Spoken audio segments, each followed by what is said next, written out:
रास्ता की अभी देखिए रास्ता से चल कर के आई, इतना खराब रास्ता है, फिर भी माता बहने उसी में से चल चल के आ रही थी, क्योंकि उनका लक्ष्य था कि हमें सत्संग में जाना है और वहाँ संत महात्माओं का सत्संग विचार को, गुरु महाराज जी की महिमा को सुनेंगे। तो देखिए ये एक भक्त का भाव होता है और न जाने किस किस भाव से आए हैं कि गुरु महाराज जी का सत्संग सुनेंगे। तो देखिए ये चीज भी हम सबको सुलभ हो रही है और बच्चे कितना सौभाग्यशाली हैं कि उनका जन्म लेते ही इतने लोगों को सत्संग मिल रहा है, वो संसार में आते ही उसको सत्संग मिल रहा है। कितना उसका पुण्य है, वो कोई पुण्य आत्मा है जो भक्त के घर जन्म लेकर के आई है। तो देखिए गुरु महाराज जी से हम यही प्रार्थना करते हैं कि वो बड़ी होकर के धर्म के मार्ग में चले, अपने माता पिता का नाम को रोशन करें और अपने भविष्य में अच्छे की संगत में और वो अच्छा बड़ा होकर के और अच्छी बने। तो देखिए ये गुरु महाराज जी से और भक्त की भावना को तो गुरु महाराज जी जानते हैं। गुरु महाराज जी न जाने किस भाव से किसकी जैसी कामना है, जैसी भावना है वैसे ही वो पूर्ण करते हैं, इसलिए उन्हें अंतर्यामी कहते हैं, क्योंकि वो अंदर की बात को जानते हैं, अंदर की पुकार को वो जानते हैं। अंदर एक भगवान से तार जुड़ा हुआ होता है। देखिए छोटा सा बच्चा जन्म लेकर के जन्म से पहले ही भगवान से उसका तार जोड़ता है और संसार में आते ही तार कट जाता है। तो देखिए जो सौभाग्यशाली होते हैं गुरु महाराज जी की शरण में आकर के और गुरु महाराज जी से ज्ञान प्राप्त करते हैं, तो गुरु महाराज जी उस तार को फिर से जोड़ देते हैं। देखिए कहाँ से पावरों से हमने तार खींच करके लाया और यहाँ पर इतना इंतजाम हुआ, तार जोड़ा गया, इतने बल्ब फिट करे गए हैं, स्विच ऑन किया तो फट बल्ब जल गया। ठीक इसी तरह से आत्मा का तार जब गुरु महाराज जी जोड़ देते हैं तो उनके अंदर भी प्रकाश होता है और वो प्रकाश रूपी भक्ति, उसको भक्ति कहा गया है।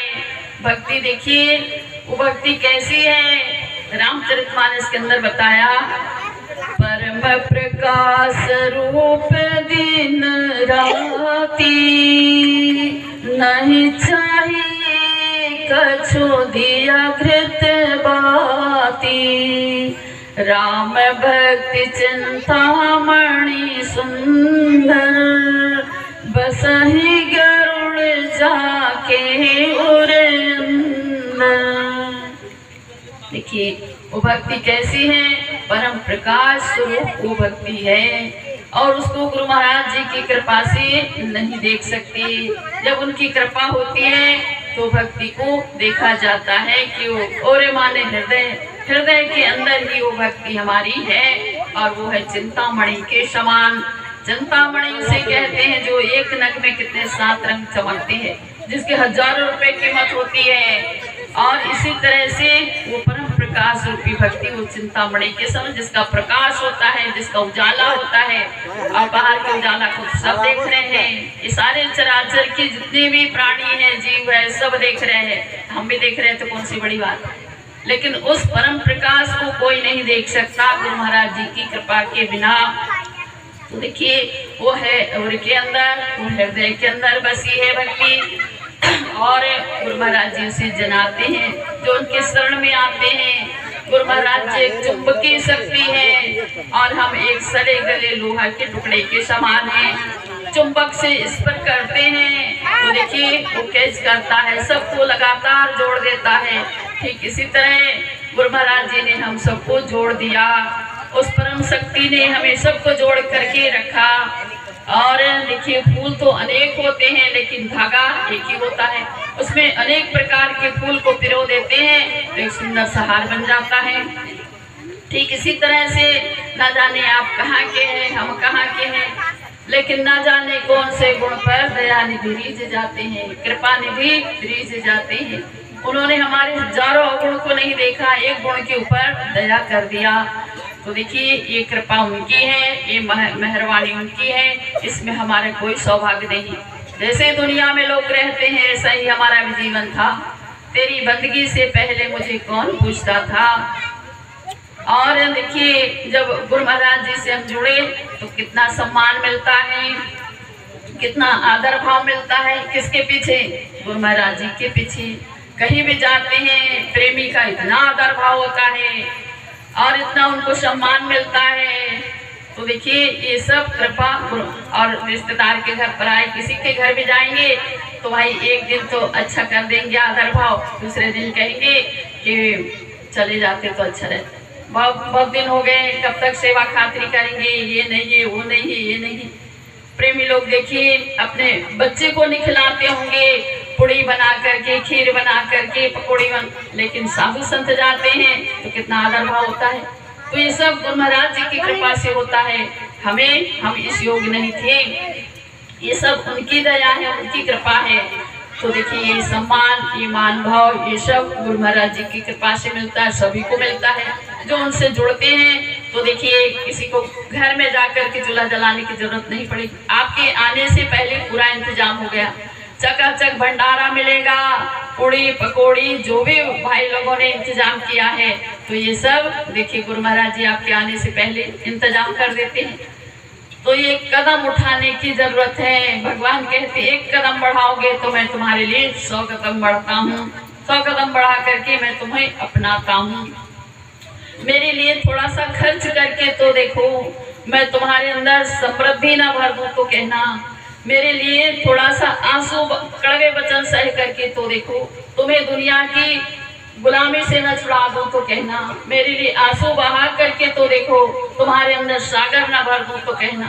कितना बड़ा ठेकेदार है गुरु महाराज जी, जो सारा ठेका ले लेता है। जरा सा भक्त सेवा करते हैं उसका कितना ऋण चुकाते हैं, कितना मूल ब्याज सहित सब दे देते हैं। द्रौपदी ने एक धागा की पट्टी ही तो बांधी थी, साड़ी फाड़ करके छोटी सी पट्टी ही तो बांधी थी।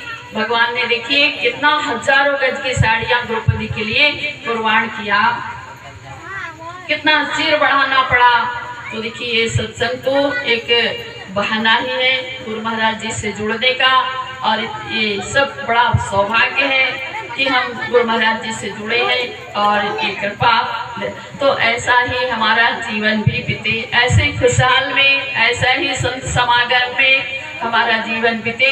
तो देखिए कृपा गुरु महाराज जी करते हैं और हम उनसे जुड़े रहेंगे। चाहे कष्ट आए, मुसीबत आए, संघर्ष आए, विचलित नहीं होना चाहिए। चाहे दुख हो, मुसीबत हो, देखिए कहते हैं बन की सूनी डालियां पर सीखा कलियों ने मुस्काना। हमने अभी तक नहीं सीखा दुख को गले लगाना। दुख आता है तो कोई रो रो कर काटता है, कोई हंस करके काट लेता है। कहते हैं दुख भी मुझे प्यारा है, सुख भी मुझे प्यारा है, छोड़ो किसे भगवान दोनों तुम्हारा है। प्रहलाद ने दोनों को आलिंगन किया, कहा प्रभु दुख भी आपने बनाया, सुख भी आपने बनाया। तो जो भक्त होता है वो हंस हंस करके काट लेता है, और जो अज्ञानी होते हैं वो कहते भगवान आपने इतना बड़ा दुख दिया, जो ये कट नहीं रहा है वो रो रो कर काटता है। तो देखिए जब हम गुरु महाराज जी से जुड़ दिए तो विपत्ति कष्ट भी आता है तो ना जाने कैसा खत्म हो जाता है। गुरु दरबार की सेवा करने से एक दृष्टांत आता है, हमने कई बार सुनाया होगा सत्संग के बीच में। एक जगह दो मित्र थे, दोनों मित्र बड़े प्रेम से रहते थे, और दिन जैसा निकलता था, दिन की शुरुआत में अपनी दिनचर्या वो दोनों एक साथ ही करते थे, कहीं भी जाते थे एक साथ जाते थे, लेकिन दोनों की दिनचर्या अलग अलग थी। एक सत्संग में जाता था और एक जुआ खेलने जाता था। लेकिन उन्होंने एक ऐसा नियम बनाया था कि घर से जाते थे दोनों साथ में जाते थे, और उधर से लौटते थे अपने अपने काम से तो साथ में ही लौटते थे। अगर कोई पहले आ जाता था तो दूसरे का इंतजार करता था। तो एक दिन जुआरी सबसे पहले लौट गया, अब वो अपना मित्र का इंतजार कर रहा है। इंतजार करते करते बहुत देर हो गई, उसको लगा गाछ के नीचे बैठा था, एक लकड़ी का कुदाल बना करके जमीन खोदने लगा। खोदते खोदते बड़ा गहरा सा कर लिया, उसमें से एक घड़ा निकला। घड़ा को ऊपर निकाला, पलट करके देखा तो एक स्वर्ण मुद्रिका मिली। बड़ा खुश हो गया कि देखो आज भगवान ने मुझे एक स्वर्ण मुद्रिका दिया। अब थोड़ी देर में मित्र आ रहा है, मित्र के पैर में पट्टी बंधी है, उसका पैर खून से लथपथा रहा है। अब पास में आया तो कहता है, मित्र क्या हो गया, पैर में पट्टी क्यों बांधा है? कहता है कि पैर में कांटा उलझ गया था, खून निकल रहा है, दर्द हो रहा है, पट्टी बांध लिया। कहता है कि देखो तुम तो रोज रोज सत्संग में जाते हैं, फिर भी तुम्हारे पैर में कांटा उलझ गया, और मैं रोज रोज जुआ खेलने जाता हूँ, फिर भी भगवान ने मुझे स्वर्ण मुद्रिका दिया। अब वो कहता है बात तो सही है, ठीक है, ये बात कल मैं अपने गुरु महाराज जी से पूछ लूंगा। अब दूसरे दिन फिर अपने दिनचर्या में जाते हैं, तो सबसे पहले सेवा करता है, गुरु महाराज जी का दर्शन करता है, और दरबार की सेवा करके गुरु महाराज सत्संग सुन करके, और फिर अंत में पूछता है कि गुरुदेव हम दो प्रेमी हैं, दो मित्र हैं, हम दोनों में बड़ा प्रेम है। एक मेरा मित्र जुआ खेलने जाता है और मैं रोज रोज सत्संग में आता हूँ, फिर भी मेरे पैर में कांटा उलझ गया और मेरे मित्र को एक स्वर्ण मुद्रिका मिली। गुरु महाराज जी समझाते हुए कहते हैं, देखो बेटा, तुम्हारा मित्र वो पूर्व जन्म में इतना उसने पुण्य कमाया था कि भगवान ने उसके लिए सोने से भरा हुआ घड़ा रखा था, स्वर्ण मुद्रिका से भरा हुआ घड़ा रखा था, लेकिन इस जन्म में उसने जुआ खेल खेल करके सब कोयला बना दिया, सिर्फ उसको एक स्वर्ण मुद्रिका हाथ लगी। और तुम पूर्व जन्म में इतने पापी थे, इतने पाप कमाया था कि आज तो तुम्हें सूली की सजा थी, आज तो तुम्हें मृत्युदंड था, आज तुम्हें कारावास होना था, लेकिन तुम गुरु दरबार में आते हो, सेवा करते हो, गुरु महाराज जी का दर्शन करते हो, तो सूली की सजा काटे चुप करके रह गई। ये गुरु महाराज जी ने जब कहा तो वो भक्त का सिर झुक गया और आनंद के आंसू झरने लगे कि गुरु महाराज जी, ये होता है भक्ति का प्रभाव, और आज मैं ये भक्ति के मार्ग में नहीं लगता तो मेरा जीवन ना जाने कहाँ जा कर के ठोकर खाता। तो देखिए, हम सब के जीवन में यही साबित होता है कि आज हम गुरु महाराज जी से नहीं जुड़ते तो हमारा भी जीवन ना जाने कहाँ ठौर मिलता, कहाँ ठिकाना मिलता, कहाँ जुड़ते, कहाँ नहीं जुड़ते। और गुरु महाराज जी को हम देखिए, हम ढूंढने नहीं गए, गुरु महाराज जी ने हमें चुन लिया। हम न जाने कहाँ कहाँ के हैं, लेकिन वो कृपा निधान ने हमें चुन करके अपना लिया। ये सौभाग्य, ये मेहरबानी गुरु महाराज जी की है, ये हमारा कोई सौभाग्य नहीं है। तो ये कृपा दया गुरु महाराज जी की है। और आज छोटी सी बच्ची का ये छठी का जन्मदिवस में इतने भक्त लोगों को सत्संग मिल रहा है, और बच्चे लोग ने देखिए कितना इंतजाम किया, कितना उनके अंदर हर्ष था कि हमारे प्रेमी भाई आएंगे, संत महात्मा गण आएंगे। पूरे दिन से इंतजाम करते, घर वाले को देखिए कितनी परेशानी होती है, लेकिन उनका एक लक्ष्य होता है, उनका मन कृपा निधान के पास है, तो काम भी इतना सरलता से हो जाता है, इतना इंतजाम भी हो गया। और बारिश भी रुक गई, सब लोग आनंद से बैठ करके सत्संग को सुन रहे हैं। तो एक छोटी सी बधाई गीत हम भी गाएंगे। प्रेम से बोलिए श्री सद्गुरुदेव महाराज की जय। फूलों की छाई है बहार, बधाई होए, फूलों की छाई है बहार, बधाई होए, यमुना में छाई है बहार, बधाई होए, यमुना में छाई है बहार, बधाई होए, सतगुरु की हो रे जय जयकार, बधाई होए, सतगुरु की हो रे जय जयकार, बधाई होए,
गुरु महाराज जी की कोई भी मांगलिक कार्य होता है, गुरु महाराज जी को भक्त लोग याद करते हैं, उनकी जय जयकार करते हैं, तो पूरा दिन खुशी से चकाचक गुजरता है और दिनचर्या आराम से बीतती है। क्योंकि जो भक्त होते हैं वो सबसे पहले अपने इष्ट देव को, आराध्य देव को ध्यान करते हैं, प्रणाम करके दिनचर्या शुरू करते हैं, पूरा दिन खुशी से गुजरता है। संसारी दुनिया क्या करते हैं, सबसे पहले अखबार पढ़ते हैं, अखबार में कोई गलत अच्छी खबर तो छपती है, सारी गलत खबर छपती है, चुन चुन करके पढ़ लेते हैं।